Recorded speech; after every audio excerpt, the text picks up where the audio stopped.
aliyenirehemia kwa bei ya mauti yake.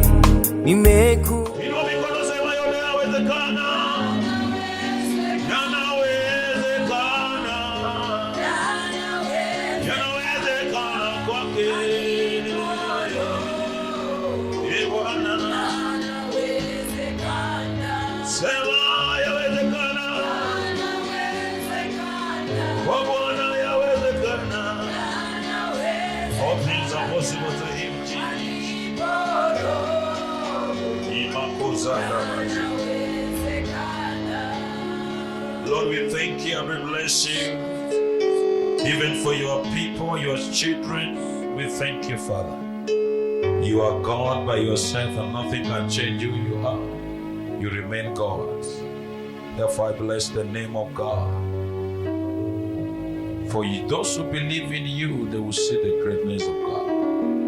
And Jesus said, if you believe, you will see the glory of God. And therefore, in the name of Jesus, Lord, we thank you for your glory that has been experienced by your children in the house. In the name of our living God, we pray, and everybody say amen. Can I hear somebody say amen? I say, can I hear someone say amen? All right, you may be seated. Praise God. Nimekuwa nikiongelea kuhusu tearing down evil altars. So if you give me few minutes, less than an hour or not more than an hour, nimekamilisha tearing down evil altars.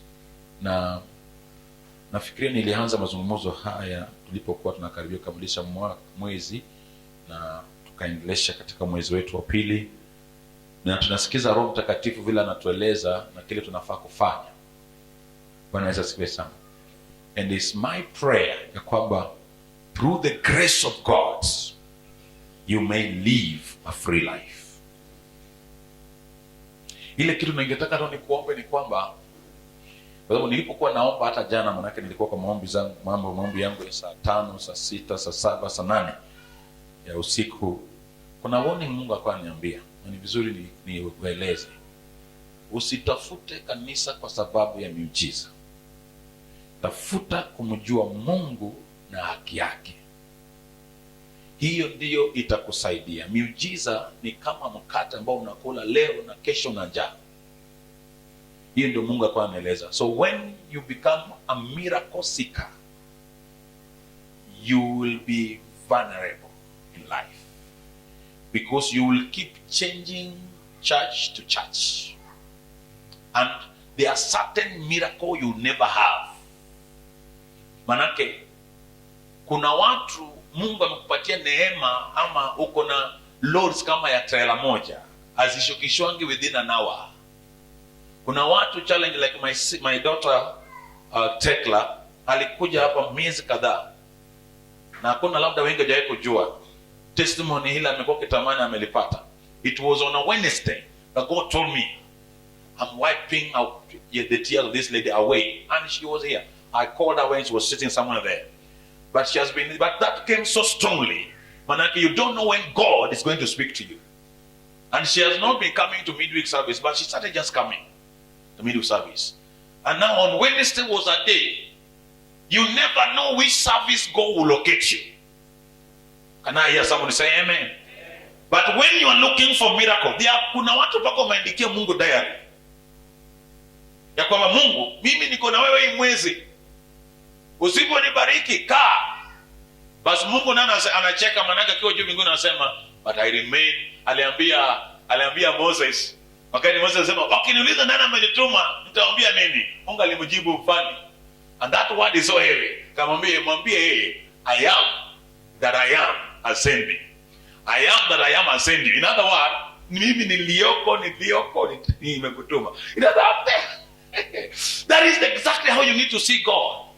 Your problem can never remove God and your problem can never change God. God remains God in trouble. God remains God in prosperity. Can I hear somebody say amen? There are times I used to pray, na kuna siku nilikuwa ninawaza kana kwamba Mungu hayuko. So you might not be the first one. There's a time nilisema hata Mungu ni kama hayuko. Hata kuna siku ningeambia kwa maombi, Mungu hata wewe ni kama unioni. Nilisikia wimbo moja kitambo ziko na kijana fulani, alikuwa anasema Mungu ninaona huko mbali. That's not a good song. Mungu yako very near. It can only be far if you are not walking right. But if you walk with God, God will be here. Biblia inasema draw near to him and he shall draw near to you. So the work belongs to you. If you doesn't draw near to God, God will never draw near to you. So that means Mungu anangoja ufanye step. As you are coming towards him, he's also coming towards you. But as you go far towards him, he is also going far from you. That is actually how God behaves. Draw near to him and he shall draw near to thee. Manake huyo Mungu penye hako anangoja umfanye uamuzi ili ukutane na yeye. So Mungu amenambia tuache kutafuta miujiza, tutafute yeye na haki yake. Now by the way, that is in the scripture. I'm now remembering now. It's in the scripture in the book of Matthew. Seek ye first the kingdom of God and his righteousness, and all these things shall be added to you. Miracle shall be added to you. Favor shall be added to you. Good job shall be added to you. By the way, kuna time Mungu anaweza kukufanya when ukianza kuona ugumu fulani katika maisha yako, sometime Mungu anakuanga sasa ndio miracle yake inataka kuja. Wakati unaona ni kama things are not working, it's when God wants to work. Lakini anangoja ku gauge you to see how you are going to handle it. How are you going to handle tough time? By the way, kuna injili tumewahi kupokea, naomba ituondoke, ya kwamba ukiokoka mambo yote ni sawa. Ukiokoka hakuna mateso. Ukiokoka hakuna magumu. Ukiokoka ukiokoka ndio unaanzanga vita vizuri. Yes. Anaya somebody say amen. Wakati unaokoka ndio unaanzanga vita. Wakati unaokoka there will be tough time. Hata Yesu hakuwahi sema kutakuweko, alisema in this world there will be tribulations. But be all I overcome the world. Be of cheer. Praise God. Cheer up. So God is cheering you up because you know there's going to be a challenge that sometime will want to remove you from God. There will come a challenge that will want to take you away from God. But if you have been given a wrong message, ukipewa injili mbaya, ndio maana kuna watu waliokoka siku ya kwanza, ile injili ulipokea siku ya kwanza ndio inafanya unakaa vile unakaa. Ukiona unasikia saa nyingine ukiwa down, I feel like not being there. It means you got the wrong gospel. Na mimi nasemanga hivi, mtu yoyote anayetafuta ama anaenda kanisani kwa sababu ya miujiza peke yake. Mimi nilienda kanisani kwa baadaye nilipookoka, mimi sikuwahi okoka kwenda kutafuta miujiza. I tell you the truth. I just got born again at the stage. Akasema, inua mikono kama hujaokoka, funga macho yako kwanza. Huyu mzee alinisaidia. Nikabanake singefunga macho yako usingeokoka. Nikafunga macho, akasema inua mkono, nikainua mkono. Hayasonga mbele. Nikataka kufungua macho, nikapata hasha siri wananisongesha mbele. Nikafika mbele hapo nikaokoka. Alafu nikakuwa tu Mkristo mzuri. Penda Mungu, penda maombi. Bwana asifiwe sana. Nikapenda kupatikana kwa keshas. Nikawa sikuwa nimeokoka nioe. Maana kuna watu wanaenda church for different reasons. I know that's not the message I want to preach, but let the Spirit of God speak. People go to church for different reasons. Kuna mwenye na church apate kazi peke yake. Kwa hivyo Mungu naye anaangalia, si ni kazi unataka nikupatie. Sasa naye anakuwa mjanja. Mwingine anaenda church nipate mke mzuri. Nasema huko nje nimeona wanawake hakuna. So acha niende church nipate mwanamke mzuri. Sasa kwa church Mungu anajua Kenya kimekuleta hapa ni mwanamke mzuri. Mwingine naye ameenda church apate mume mzuri, anasema huko nje wanaume wako serious. Hata nitafute wa church mwenye ako serious. Sasa hiyo ndio reason why you are going to church. That is why many Christians are discouraged in church. Why? You are going to church is number one wrong. Is what? Number one wrong. They are a team that followed Jesus. Not because they love these teachings, but because of the food that Jesus offered them. Walijua Jesus is a food miracle worker. So they know if we follow Jesus, we will never be hungry. If we follow Jesus, there will be enough food in our stomach. We'll be eating 24/7. Jesus allowed them to follow him for some time. But one time, he decided to preach the real gospel. And he said, my blood is the true drink. My body is the true food. They say, leave the food that you are given by Moses. I am the real food. I am the bread from above. If you eat me. You say what? Sema yeye tutaua hii imeanza kuchanganyikiwa. Sisi tumefuata mikate anasema sasa ni tukule tukunywe yeye. Sema it must be wrong. It must be wrong. And then Jesus say, you have not followed me because of the miracles you saw. You have not followed me because of the teachings, but you have followed me because of the bread you ate. Then some of them, they started deserting him. That is what happened to church. If you are being born again, it's wrong. You will live from church to church. You will never see God. I don't know why that is coming. I repeat that again. Ikiwa kuenda kwa kanisani ni mbaya, utawama kanisa hii ukitafuta miujiza ile. Utatoka kanisa ile utaenda ile ingine kutafuta miujiza. Mwishowe utaenda kwa mganga. There are people who have left church and they have gone to witch doctors. Why? What they were looking for in church was a miracle. And because maybe that miracle delayed, God saw their mind, their perception. God did not perform that. And now they chose to look for a quick miracle in the witch doctor's altar. Hii injili ukipokea vizuri litakusaidia wewe. Kana ya sababu niseme, ulize jirani yako, wewe uko hapa kwa sababu gani? Mwangalie ukiona hajakujibu, muulize uko hapa kwa sababu gani? Muulize kwa wewe kabisa tu ile reason mtu akwanga. Because usipokujua sababu uko hapa utatoka, utahama. Utachomoka, utakwenda kwingine. Manake saa nyingine unaweza ona dada fulani uende umuongeleshe huyo dada akwambie no. Ukasema na kwa sababu nilikuja kwa sababu hiyo dada, wacha nitafute kingine the other side. Manake pia dada naye anasikiza Roho Takatifu. Somebody say amen. Hallelujah. Praise God. Ukija nako mwambie nako unaelewa sababu uko church. Unaelewa sababu? Mtu mwenye anajua sababu yake atajiengage kwa prayer, fasting, reading of the word, hearing the word of God, being available in church early. Unajua, alafu angalia maisha ya mtu. Kuna vitu yenye ukutaitafuta Mungu anaanza kupatia. Hauko hai mimi sikuokoka ili niendeshe gari. Lakini kuna mtu amekoka kwa sababu anaambiwa ukiokoka utaendesha gari. Sisemi gari haitakuja, gari huja. Lakini kama ni gari tu unatafuta, basi iko shida. Wewe na Illuminati hakuna tofauti. Wewe na mtu ameenda kwa sherani, kuna tofauti. Ukiokoka utafanya harusi. Na harusi isipokuja utawacha kanisa. Ukiokoka, let me tell you something. You need Jesus more than you need miracles. Why? Because Jesus is the miracle worker. So when you have Jesus, you already have miracles. Miracle will happen. In fact, you will not look for miracle, you will perform miracles. Can I hear somebody say amen? Yani kile ungetafuta unaanza kuifanya mwenyewe. Ule mume ukutafuta anaanza kuja mwenyewe. May God give you grace in the name of Jesus. May God give you what you didn't look for. Solomon alifika mahali na Mungu akapia after the sacrifice night. Na Mungu akamuuliza, unataka nini? Uliza chochote. Solomon akasema, mimi nataka kitu inaitwa hekima. Ukinipa hekima ili niongoze watu wako, mimi nitafurahi. Mungu akamwambia, nilidhania utauliza ni uwe madui wako ama nikupatie nifanye ujulikane, you become famous. Kuna watu wanataka kuwa famous. Hata kuna pastor wanataka kuwa famous. Even in our days kuna watu are looking for fame.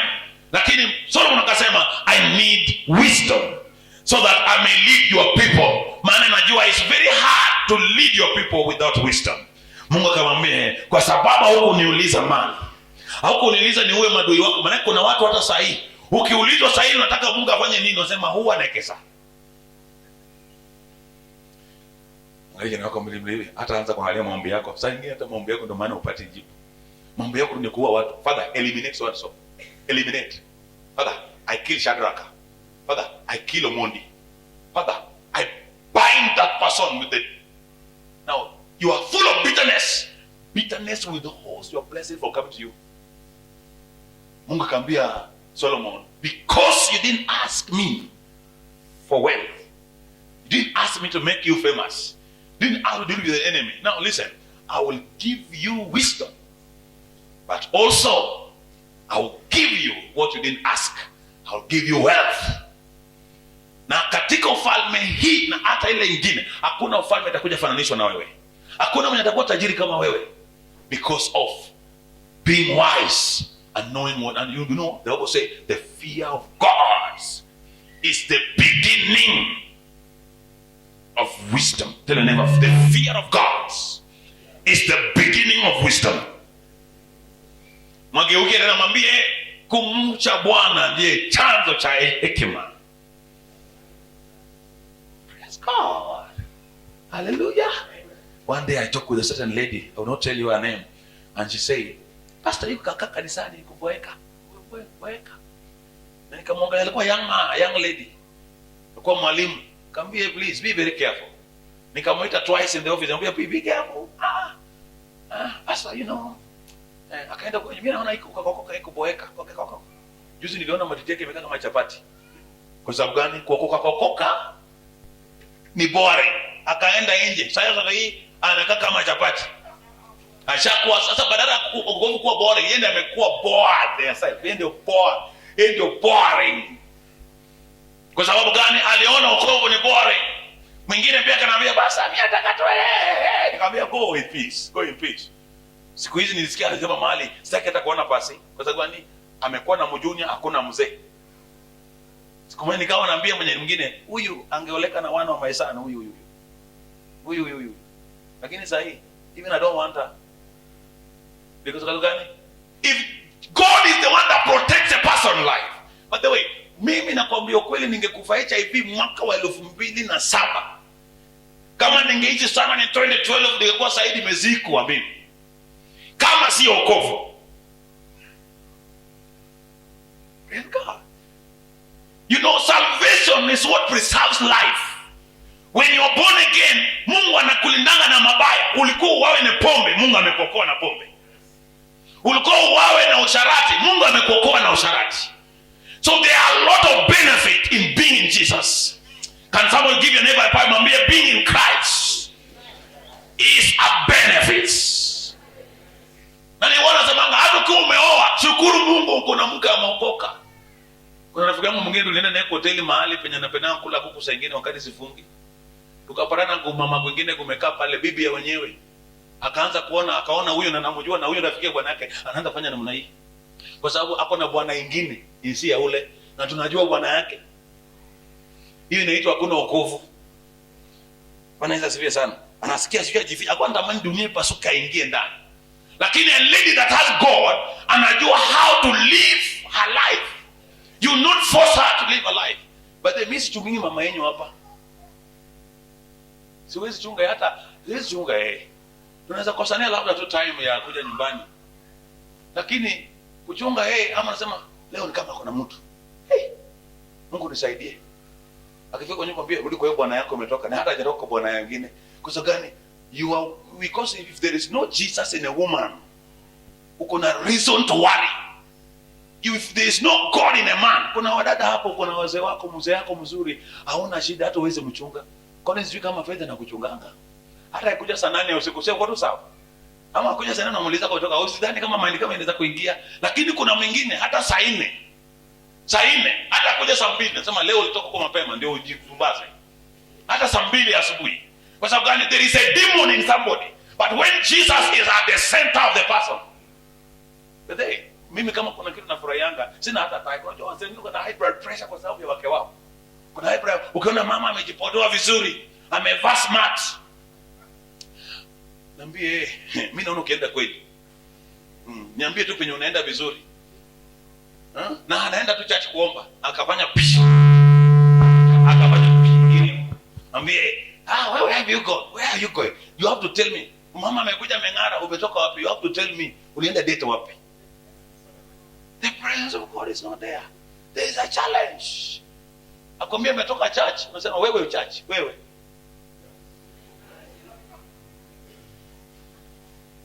Bwana Yesu asifiwe sana. Wacha nirudi kwa message yangu kwa sababu ya muda kidogo. Tell never ni vizuri kuokoka tu. Kuokoka ni vizuri. Kuokoka inakutoleanga ukora. Kuokoka inakutoleanga ujanja. Kuokoka inaponyanga ndoa. Bwana Yesu asifiwe sana. Kuokoka, kujua Kristo ni jambo la maana sana. Si mali. By the way, mimi leo naendesha gari hili. Hili gari naliendesha ni kwa utukufu wa jina la Yesu. Na hata inistui. Yesu akaniambia nitoe sacrifice leo, hiyo gari nitaitoa. Mtu aseme sasa basi nitolee mimi. Wewe sio priest. Pia najonga mpaka ukitoa. Mungu akiniambia nitoe hilo gari, nilitoa. Niliwahi letewa hata pikipiki hiyo, ilikuwa ngumu kuitoa, lakini Yesu akasema toa, ilikatoa. Yesu akaniambia toa ng'ombe, tukatoa. Hata hilo gari, ukiona unaabudu gari mpaka ukiamka, kuna watu wengine kununua gari hata inaibiwa kama ile imechukuliwa juzi yangu KX kaenda haraka. Maybe mtu alikuwa na kazi unachojwa na gari yangu. Hiyo gani? Hiyo kitu ndio unaabudu. But when God is the only one you are worshiping, he will give you things. But Mungu akijua ya kwamba utageuka na kuabudu vitu vingine, hata kupa hizo vitu. But then nakwambia hata nikuombea, nikuwekee mikono, nikumwagia anointing liters, 20 liters. Pako toke hapa kama nguo yote nimeloa because of a miracle, God will not give you that miracle. Why? Your intention is wrong. Reason why Mungu alibariki Hana kwa Biblia ni kwa sababu Hana alisema ukinipa nitakupa. Sasa leo hii akikupa utampa. Ulitaka jana yako hiyo kazi unataka, unaenda para time ya kuja kuabudu. Kazi yangu hii kazi nimeteseka sana, siwezi haribu kazi. Biashara kama hizo huwa last. Ukija nako mbele nako hiyo kazi Mungu amekupatia mpaka unakuja church saa 5. Basta singewacha mteja. Utaja mteja. Mteja atakuacha. Because when you run to God, God will cause things to run to you. When you run to God, so Mungu akishajua akakupa biashara, hiyo biashara utalifunga Sunday na unasema Sunday kuanzia 6 mimi niko kanisani. Watu watakuona kama kichwa ni mbaya, lakini hiyo inawaka kama magic. Mungu atakisha by Monday ama ukirudi kufungua kazi saa 8, neema inaanza kushuka juu. Unapata zaidi ya vile unakaa asubuhi. Ukienda ukae asubuhi, utakaa asubuhi hakuna mteja. Mpaka unaanza kusema nani nimeokoka? Si kuokoka, wewe ni mchawi wa kazi yako mwenyewe. Ukija nako mbili nako wewe unatakuwa ndio unajiroga, unatafuta warogi, wewe ndio mrogi, unaroganga kazi yako. Na umeshinda tu papa na bind every witch, upon every witch, upon fire. Which fire? Which fire and you are the one bewitching your business? Which fire and you are the one bewitching your shop? Umeandikwa na Muhindi, anakuambia unaweza kuja kazi Sunday. Yes. Nitakupatia na kulipanga 500, nitakuwa 1000. Yes. Unakuja asubuhi siku ya kwanza, Sunday ya kwanza. Sunday ile ingine nakwambia you must come to work by force. Wewe lazima ukuje kazi, jinga wewe. Lazima ukuje kazi. Hii kazi sio kuchezea, itabidi utoke wewe, jinga wewe. Kwa sababu gani? Ulimuonesha kwamba you don't value your God. But when you value your God, kuna watu unatafuta kazi leo hapa. Usikia hii neno itakusaidia. Because hata ninapoongea kuhusu madhabahu wengine ni sisi wenyewe tumeweka ndani yetu. Tunatembea na madhabahu ndani yetu. Kuna wengine Mungu hataki kupatia kazi, anataka kuombolewe kwanza ya kupe kazi hilo. Hello? Yeah, pastor, I pray. Wacha nikwambie story moja tukiwa tunaokuwa kule Kapsabet. Tulikuwa tunaongea mambo makubwa. Na wandugu wote tulikuwa naye. Mwenye alikuwa ni msichana alikuwa anasema, mimi nikioleka, tunakuwa tunalipanga tu Biblia tunakuja kanisani. Nitakuwa nakuja asubuhi kuliko mwenye anakuja. Tutakuwa tunakuja tukesha. Tunaongea kama vijana. Wazee pia tukaanza hapa. Mimi nikioa, tutakuwa na sababu Mungu kuliko mwenye tunasafu. Basi kafurisha miaka 3, 4 kafika. Tukaanza kuoa. Mimi Mungu alinisaidia kwanza sikuoa, nilikuwa nasimamianga wenye kuoa. Ningesikia tunafanya harusi, mimi ndo nakuja na kupigia pasi wa wanaume wote. Mimi ndio kazi yangu. Enda kama sababu waulize kweli watakueleza. Mimi ndo nakupigia, maana yake nilikuwa najua kupiga nguo pasi. Hata naombeanga mke wangu sana, mama hapa naona siku hizi anajaribu. Unapiga mpaka inakaa yenye hizi ikipita ina mabawa ya hizi nakatika. Sasa kazi yangu ilikuwa ni harusi, kwanza kwa harusi niko kwake. Baadaye hata karibu niende mpigie kwa vile nimekuwa baba yake wa kiroho. Singeenda kupiga. Hiyo ndio roho nilikuwa nayo. Naenda napiga shati ya mzee, napiga bibi harusi natengeneza, napata iko wapi natengeneza, nachukua hiyo alafu kuna maji unamwaga polepole ukipiga, unapiga kwa makini. Hiyo ndo kazi yangu. Nikapigia mabwana karibu 8 wa hiyo church wakifanya harusi. Kuna siku moja paka nikaenda nikanunua suti. Pastor yangu akasema hiyo harusi utasimamia, na nimenunua suti, nimenunua shati, tai, viatu, akanambia usimame. Nilisikia kunyenyonga. Nikavaa hiyo suti, nikaamua kwenda kanisani na hiyo suti, lakini sasa watu wanashangaa nafanana na wale wana macho lakini mimi si macho. Hiyo ndio discipline mimi nilipoona pastor yangu. I will never forget in 2010. Nilifanya hivyo, lakini kitu nikaanza kuona wakioleka. Waoni kanisani sasa. Kwa sababu gani? Baridi. Huko hiyo baridi sikuwa nasinga peke yako. Sikuwa nalanga na mani kama gunia ya imekaa, unajikunja ni kama kawaya kengine. I know some people, you know how you used to sleep. Now you have forgotten you used to sleep like that one. Now you are saying unasikia baridi. But the wale wamekuwa fast 21 days, umesikia uje baridi babako kila nasikianga hapa. Tamu natokeanga hapa.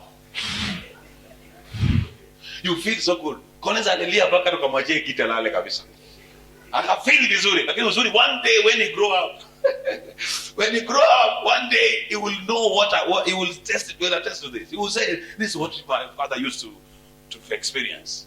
Now this is what has been happening. Now dada akaoleka, umuoni tena kwa grace, prayer, intercessory, tukaanza kupoteza intercessors. Why tunapoteza intercessors? Wamepata kwa walichokuwa wanakitamani, sasa wanakiabudu. Mume wako apatikana, Dorothy, you're my daughter. The day utasema I do, I'll be watching if you really did it. Because I want to see the same fire that I'm seeing in you today burning in the next 10 years, in the next 30 years. I want to meet you one day and you say, this is the man that raised me up in the Lord. Now let me turn to something, because I've just joined it together. There's something I've been dealing with concerning altars. And altars can cause somebody to struggle in life. But then nataka niseme, ukiona mtu anang'ang'ana kwa maisha, miaka nenda rudi, haimaanishi ya kwamba alizaliwa kung'ang'ana. Geukeje na kwambia, any altar that is causing you to struggle, let it submit. By the way, that is why sometimes you see the prayer of fire. I like praying the prayer of fire. Kuna mzee mmoja alikuwa ananiambia watu wakifika 40 wanashikwa na arthritis. But then not every arthritis that people guess. That's why when I see somebody, even a child, I think I pray even for people here, even a child, I've got arthritis. Mtoto amepata arthritis wapi? Dada kuliki nyama. Na ukienda daktari anakuambia ni nyama unataka arthritis. Mtoto ana arthritis ametoa pande gani? Yoke anakuambia altars from my father's side, submit your power. Say it again, say altars from my father's side, submit your power. Say it again, submit your power. Submit your power. By the way, hata umaskini nyingine ni nyumbani. Ukiziangalia uone kuna vile mzee anakaa. Na by the way, mimi nasemanga, ukiona wazee wale wanasahau pesa kwa choo, kuna madhabahu ya umaskini kwao. Siku ile amepata pesa, kuna mmoja alinyang'anywa milioni 1 hapa Rodi. Ndio alikuwa anafanya reply. Nasikia alipata milioni 3. Halali. Anamuka sio pesa yangu. Nani hakuna hata mtu anajua pesa iko, mpaka mama akajua pesa iko. Na pesa yangu mpaka ameficha, amechukua panga ameweka karibu na kitanda. Siku moja katoka kaenda Kitale na hiyo pesa. Kwa sababu hiyo maskini iko, kila mtu akajua kuna pesa, akiwa mpanda gari na hiyo pesa. Akanyang'anywa hiyo pesa kwa sababu hakuna mtu, by the way, hata sasa kutoka na 20 million mlanda hakuna mtu atajua una 20 million. Ni kweli rongo? Mtu mwenye atajua uko na 20 million ni roho ya umaskini nyumbani. Kwa sababu utakuwa na karibu. Unataka kuniibia? Unataka kuniibia? Hakuna mtu anataka kuibia, lakini roho ya nyumbani au hata akumbe iko pesa. Mbona tushike kaka mtu. Nairobi ukitaka wanasema Nairobi kuna njia, ukitembea Nairobi kama hujatembea, kuna design ukitembea Nairobi unafikia wewe ni Nairobi. Na kuna venye ukitembea wanajua tu. Mimi walijua mimi ni mtu kutoka bara, niko Mombasa. Mimi nakawa bara huyo. Na venye nilikuwa natembea. Kuna vile Nairobi kila mtu lazima ukae chonjo. Tembea hata kuna kusalimia mtu. Usikae unaangalia madede hivyo. Unajua mimi wa bara huyo. Asante mtazamaji wetu kwa kutufuatilia. Mungu akubariki sana kwa kufuatilia kipindi yetu ya The Power of the Cross. Naamini umebarikiwa kwa katika mahubiri yetu ya siku ya leo. Ikiwa ungependa kuwasiliana pamoja nasi, namba zetu ndio hizo zinapita chini ya TV.